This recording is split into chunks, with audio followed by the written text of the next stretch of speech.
First of all, I feel like as an entrepreneur, somebody specifically for myself, I run a multi-million-dollar business, right?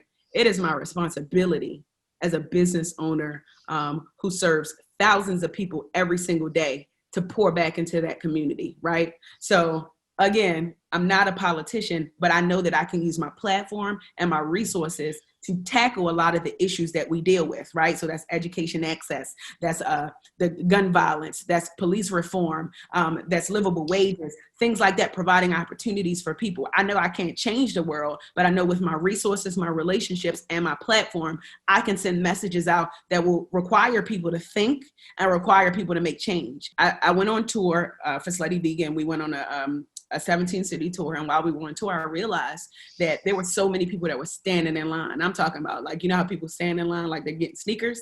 People were standing in line to get our burgers. So I said, okay, how could I use my platform to get people to register to vote? So I partnered up with a local chapter of the NAACP, and I started getting people registered to vote. And that was actually a light bulb for me, because it's like, okay, all right, you can do this. What else can you do? How else could you get people involved in the issues that are happening in America?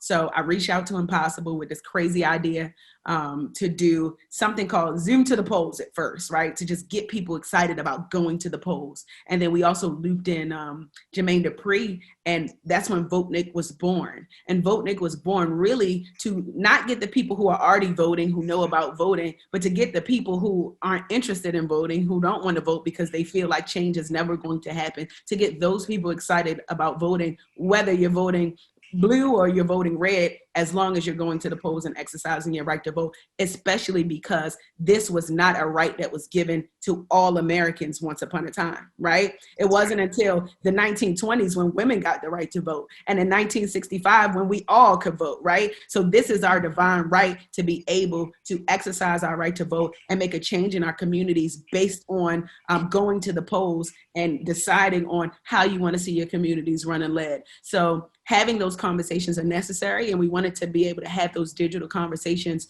with people like you and me. And we had our first installment, and Young Jeezy was our first speaker, and it was phenomenal. It was fantastic. I'll be the first to say I don't know everything about politics, right? Because me too, once upon a time, I was that person like, oh, well, I mean, nothing's going to change anyway. But then I had to identify that no, things can change as long as you change your mindset. And when you change your mindset and understand a lot of the issues that we're dealing with, if you vote, you can really react something different if you get involved.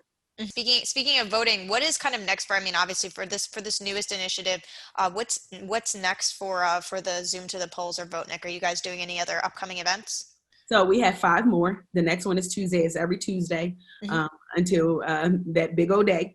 And we have a different surprise celebrity. So the first celebrity was Young Jeezy, and then we have somebody very special coming in this week, and there will be a different community activist and or leader that will be hosting these lives. So I'm actually not a part of them. I'm the host. I say, hey guys, I'm here. Thank you for coming. And then the conversation gets started. And every single conversation will always be different. Some conversations may talk about Black men in America and the perils that they deal with. Some other conversations may talk about food access, but every single conversation is going to be dynamic. It's going to be different. It'll get people excited about voting and why it's important to vote, because these very issues that we're talking about will affect you and it will affect me. So next Tuesday is the next one at 7:00, and people can go to VoteNik2020.com to get more information and register. But it's necessary, and it's right now, especially with everything that's happening with the pandemic, with the crime rate, with everything that's happening in the world that we live in. It's necessary for people to take this election seriously.